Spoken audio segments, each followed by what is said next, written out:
Aristotle, 384 to 322 BCE. Consider Aristotle's theory of justice. Central to Aristotle's political philosophy are two ideas. The first is justice is teleological.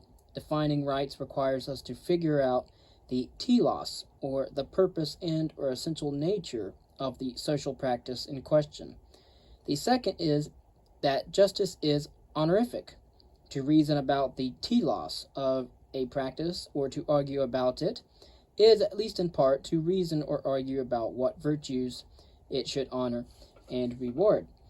Aristotle thought that debates about justice are unavoidably debates about honor, virtue, and the nature of the good life. For Aristotle, justice means giving people what they deserve, giving each person his or her due. But what is a person due? What are the relevant grounds of merit? Justice involves two factors: things and the persons to whom things are assigned. Suppose we are distributing flutes. Who would get the best ones? Aristotle's answer: the best flute players. Justice discriminates according to merit, according to relevant excellence. And in the case of flute playing, the relevant merit is the ability to play well. Aristotle says, quote, "Birth and beauty may be greater goods than ability to play the flute, and those who possess them may, upon balance, surpass the flute player more in these qualities than he surpasses them in his flute playing. But the fact remains that he is the man who ought to get the better supply of flutes." Many orchestras, for example, conduct auditions behind a screen so that the quality of the music can be judged without bias. Less familiar, however, is Aristotle's reason. The most obvious reason for giving the best flutes to the best flute players is that doing so will produce the best music. But this is not Aristotle's reason.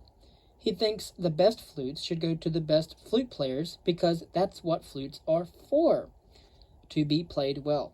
The purpose of flutes, then, is to produce excellent music. Those who can best realize this purpose, or telos, ought to have the best flutes. Aristotle's reason goes beyond this utilitarian consideration. Aristotle claims that in order to determine the just distribution of a good, we have to inquire into the telos of the good being distributed. In the ancient world, teleological thinking was more prevalent than it is today in contemporary times. Plato and Aristotle thought that fire, for example, rose because it was reaching for the sky, its natural home, its purpose, its telos, and that stones fell because they were striving to get closer to the earth, its purpose, its telos, where they belonged. Nature was seen in ancient times as having a meaningful or purposeful order. To understand nature and our place in it was indeed to grasp its purpose, its telos, its essential meaning. With the advent of modern science, however, nature ceased to be seen as a meaningful order. Instead, it became to be understood mechanistically as governed by the laws of physics. To explain natural phenomena in terms of purposes, then, in contemporary and as well as modern times, was now considered naive and anthropomorphic. Having rejected teleological thinking in science, we are also inclined to reject it in politics and morals. Today, no scientist reads Aristotle's works on biology or physics and takes them seriously, but students of ethics and politics still continue to read and ponder Aristotle's moral and political philosophy. For example, what is the purpose or telos of a university? As is often the case, the telos is not obvious but contestable. Some say universities are for the sake of promoting scholarly excellence and that academic promise should be the sole criterion of admission. Others say universities also exist to serve certain civic purposes, the ability to become a leader in a diverse society. This brings out the teleological aspect of justice in university admissions. What virtues, however, or excellences do universities properly honor? Aristotle's point is that arguments about justice and rights are often arguments about the purpose or telos of a social institution, which in turn reflect competing notions of the virtues of the institution and how they should honor and reward. Now, Aristotle believes that it is possible to reason about the purpose of social institutions. How then can we reason about the purpose of a social practice in the face of disagreement? And also, how do notions of honor and virtue come into view? Aristotle offers an answer to these complexing questions in his discussion of politics. For Aristotle, justice was about offices and honors. Who should have the right to rule? How should political authority be distributed? When we inquire into the purpose or telos of politics, we have to ask, what is political association for? After all, different political communities care about different things. And to attribute some purpose or end to political community in advance would seem to preempt the right of citizens to decide for themselves. It would also risk imposing values not everyone shares. Our reluctance to invest politics with a determinate telos reflects a concern for individual freedom. Aristotle, however, does not see it this way. For Aristotle, the purpose of politics is to form good citizens and to cultivate good character. Aristotle rejects the notion that the purpose of politics is to satisfy preferences of the majority. The highest end of political association is to cultivate the virtue of its citizens. The purpose or telos of politics is nothing less than to enable people to develop their distinctive human capacities and virtues, to deliberate about the common good, to acquire practical judgment, to share in self-government, to care for the fate of the community as a whole. Aristotle acknowledges the usefulness of other defensive pacts and free trade agreements, but he insists that the associations of this kind are limited, and they do not amount to true political communities. For example, organizations in our modern contemporary times, such as NATO, NAFTA, and the World Trade Organization, are concerned only with security or economic exchange.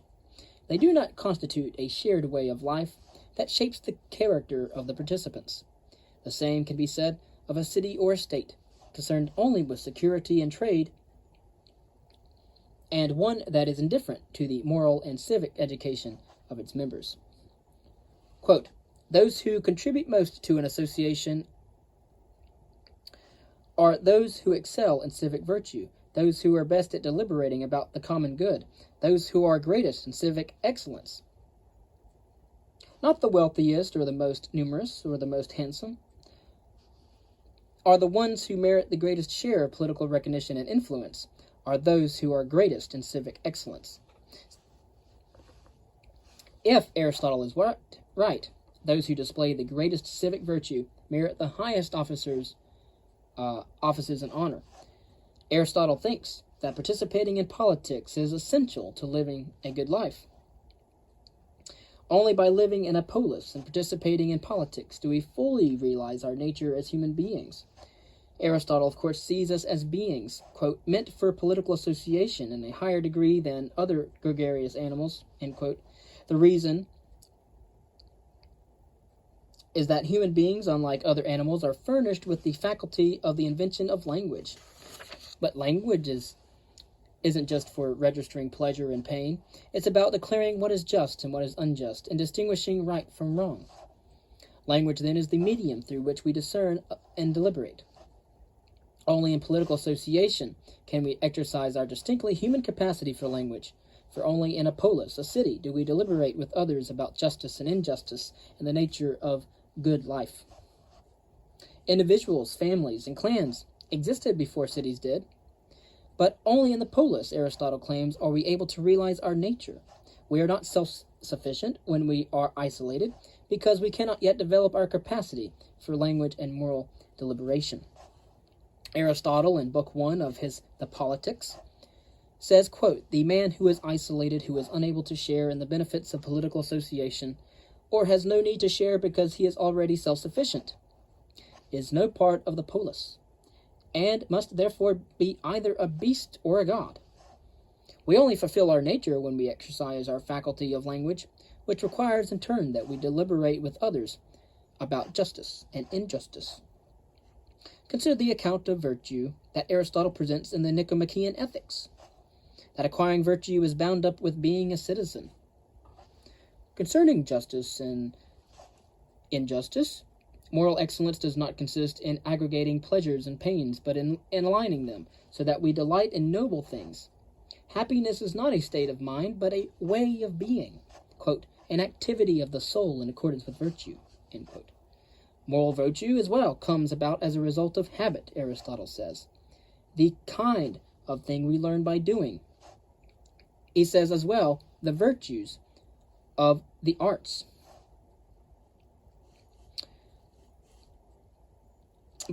We learn by doing, and in this respect, becoming virtuous is like learning to play the flute.